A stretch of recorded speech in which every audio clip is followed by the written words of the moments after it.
দুইজন পেশেন্ট বেলাবাড়ি থেকে বজ্রপাতের আঘাতে আহত অবস্থায় হসপিটালে আনা হয়।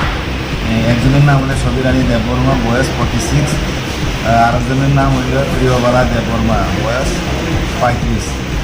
তো দুজনের মধ্যে একজনের অবস্থাটা একটু খারাপ, সবিরানীর অবস্থাটা একটু খারাপ।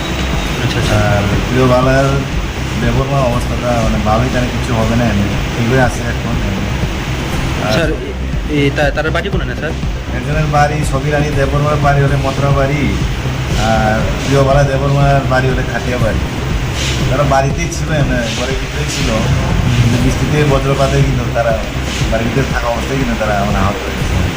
তো একজনের অবস্থা স্যার একটু খারাপ আছে না, খারাপ, আরেকজন স্থিতিশীল আছে।